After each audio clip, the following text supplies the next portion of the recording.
O, Doamne. Mica mea, ce îngustie. Mamă, dacă ți-ar pe chestia asta cu mine, am pus-o. Ok.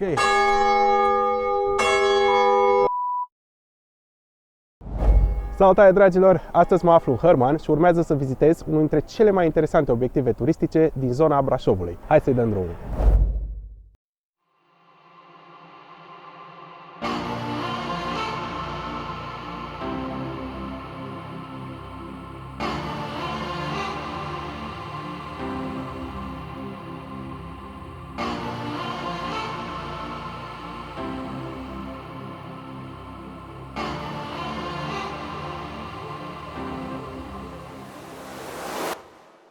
Ok, suntem între zidurile cetății. Începem acum să explorăm una dintre cele mai interesante zone ale acestei locații. Coridorul ăsta mi se pare super fascinant. Are tot felul de locașuri în zid și tot felul de spații mici prin care puteai să arunci cu, nu știu, sulițe, arcuri, pietre, bolovani, chestii asupra inamicilor care veneau să atace biserica fortificată.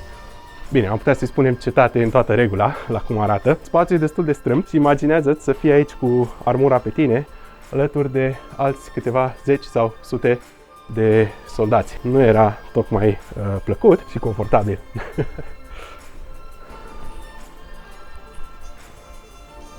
Wow! Ok, haideți să vă arăt acum pe unde urmează să mă târăsc. Pe aici, pe chestia aia.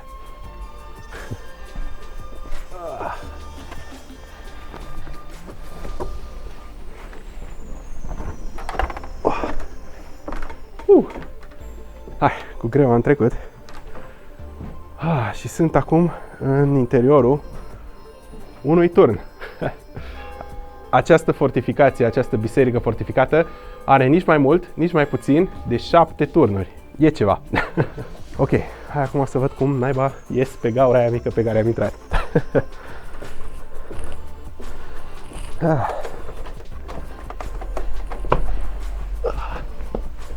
Great.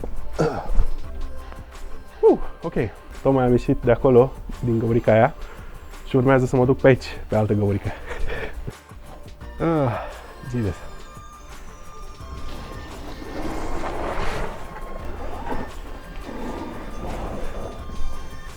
Aha! Am trecut cu bine. Mergem mai departe.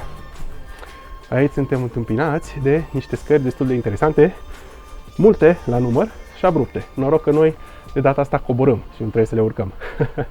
Hai să continuăm. Bun, și ne-am întors în curtea bisericii. Sper că v-a plăcut tura pe după ziduri și prin interiorul lor. Acum o să vă arăt un pic cum arată curtea bisericii.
Interiorul acestei biserici te face să te simți superb, simți cumva că ai călătorit înapoi în timp.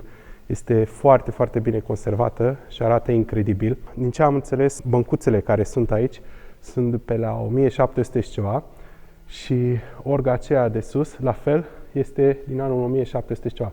Destul de veche, s-a conservat foarte bine, iar oamenii care lucrează aici sunt foarte pasionați de ceea ce fac și întrețin acest monument istoric foarte bine.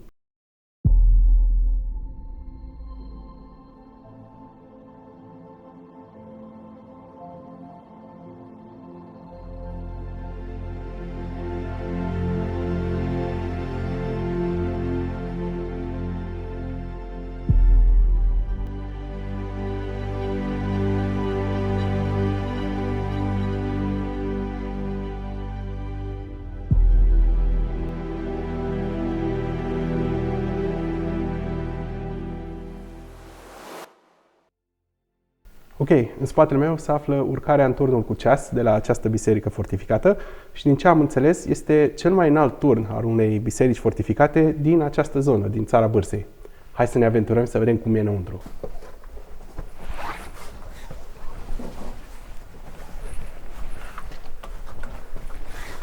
Prima bucată este un pic îngustă. Am ajuns la primul etaj al turnului. Hai să ne aventurăm și mai sus. Are un pic șupredă, dar zic eu că ne ține. O, Doamne! Sper că îmi să rupe chestia asta cu mine. Și am ajuns la etajul 2 al turnului. Destul de îngust. Pe aici trebuie să urc în continuare.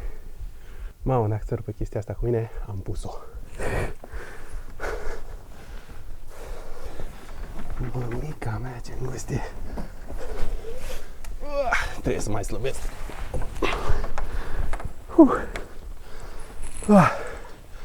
Oh, nu. Mai urmează.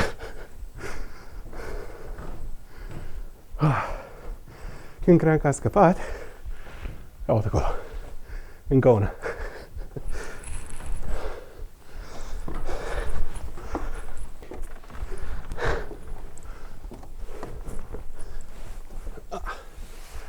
Abia în cap în găurile astea. Iisus.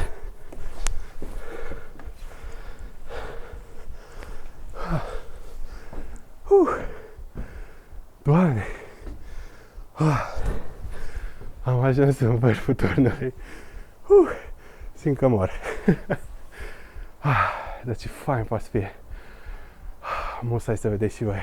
Turnul ăsta și clopotele astea de aici, din spatele meu, nu știu dacă le vedeți, încă sunt funcționale.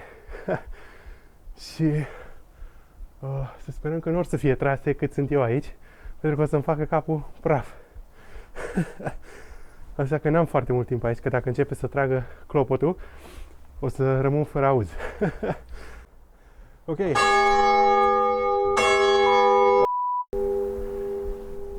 M-a încăcat pe mine. Uai de capul meu, ce tare s-a auzit. Fuck.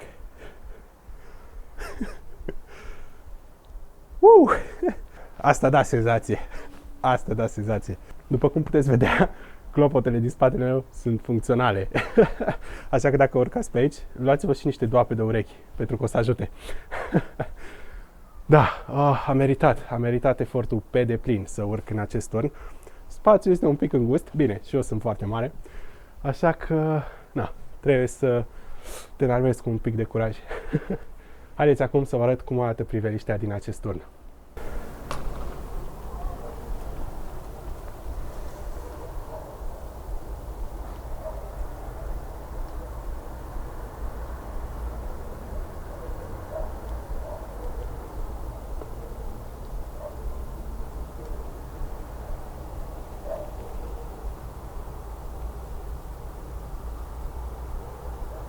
Ok, ați putut vedea priveliștea care se vede din acest turn. Mi se pare foarte tare. Pe fiecare latură, acest turn are câte o fereastră de genul, pe unde poți scoate camera de filmat sau aparatul foto pentru a surprinde ceva poză faină. Îmi place foarte mult structura asta de lemn. S-a păstrat foarte bine, arată extraordinar. Și chiar vă sfătuiesc, dacă ajungeți aici, să urcați până în vârful turnului, pentru că merită. Priveliștea este faină, aveți ce vedea și din punct de vedere al arhitecturii și, bineînțeles, apoi puteți să vă lăudați la prieteni că ați fost suficient de curajoși și să vă târâți până în vârful turnului pe o găurică de genul.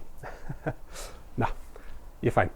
Bun, am zăbovit destul de mult pe aici, nu vreau să mai bată încă o dată clopotul pentru că m-a surzit ultima dată. Hai să coborâm.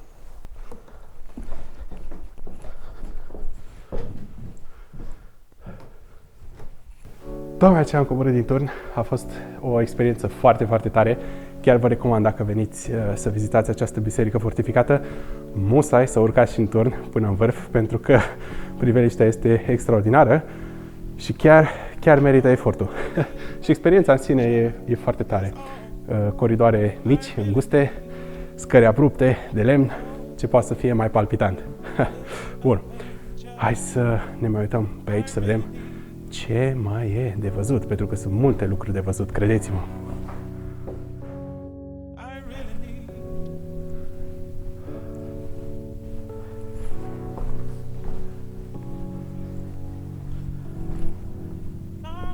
Bun, și ne-am întors în curtea interioară a bisericii, care este foarte largă și îmi place foarte mult.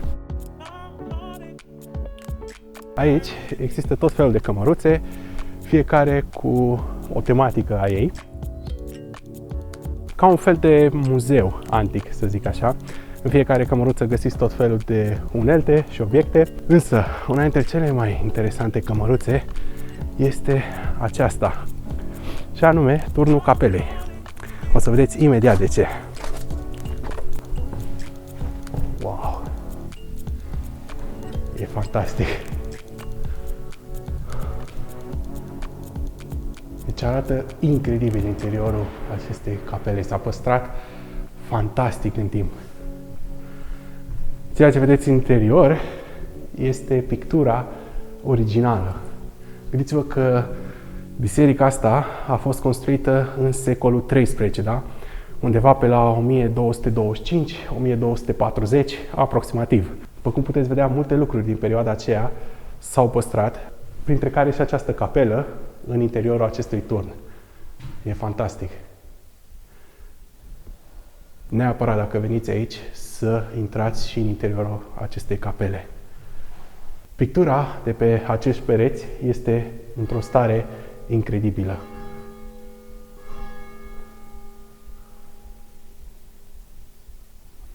Arată superb. Arată absolut superb.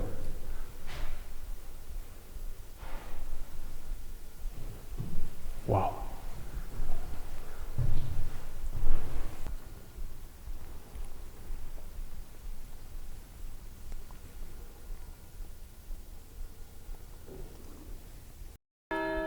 Ok, tot în interiorul curții bisericii avem și un puț.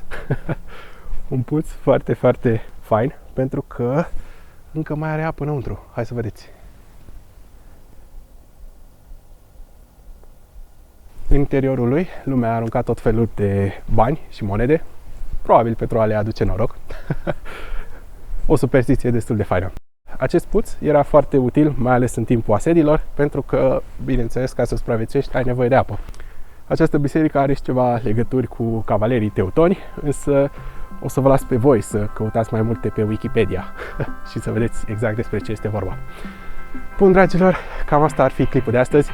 Sper că v-a plăcut mica excursie la Herman și sper că v-a plăcut ceea ce v-am prezentat.